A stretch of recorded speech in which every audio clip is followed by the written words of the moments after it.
Vous en avez marre de tout le temps vous faire tuer pendant vos parties en multijoueur? C'est le moment d'arrêter de mourir parce qu'aujourd'hui, on va vous montrer quelques petits mouvements qui pourraient peut-être vous aider. Mais avant de continuer, abonnez-vous si ce n'est pas déjà fait et lâchez un petit like, ça fait toujours plaisir.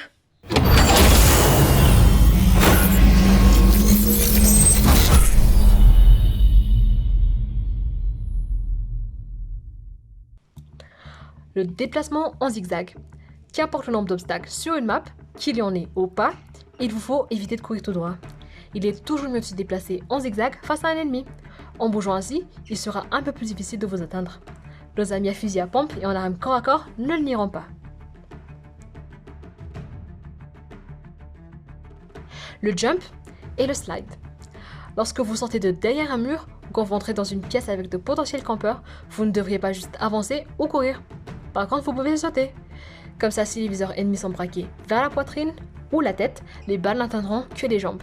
Et croyez-moi qu'en termes de dégâts, les parties du bas en prennent moins cher que ceux du haut. Pour le slide, même concept que celui du jump. Mais au lieu de sauter, essayez de glisser. Il sera de cette manière un peu plus compliqué à limite d'appréhender ou tirer, et avec le même concept du viseur ennemi bloqué vers le haut, en venant du bas, les balles ne vous atteindront pas. Et je sais que parmi vous, il y a des petits malins, j'en suis même sûre. Il y en a qui se poseront la question: et si l'ennemi arrive à suivre le mouvement malgré le slide ou le jump? Ben c'est tout aussi simple. Vous pouvez combiner ces mouvements pour plus d'efficacité.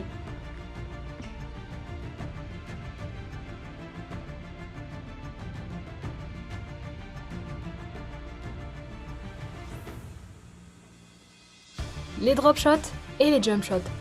Pour pouvoir effectuer les drop shots, il vous faut tirer et vous accroupir en même temps. Lorsque vous êtes tout près de l'ennemi, il sera difficile pour lui de vous suivre dans vos mouvements. Et lorsque vous serez loin, cela réduit la surface possible de vous atteindre sur l'écran de l'ennemi. Les inconvénients de ce mouvement, me direz-vous? Devoir se relever assez vite et surtout la difficulté de pouvoir effectuer ce mouvement dans certains endroits avec plusieurs obstacles. Pour le jump shot, même concept qu'avec le drop, sauf qu'avec celui-ci, il vous faut tirer tout en sautant. Et à quoi sert ce mouvement, me direz-vous? Eh bien, tout simplement à contrer le drop shot.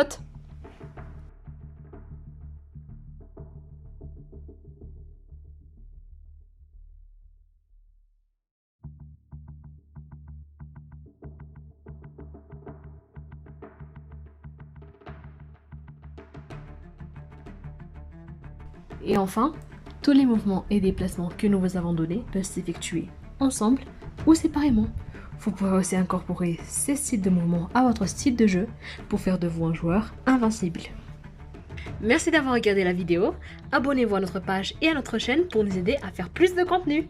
Ciao ciao!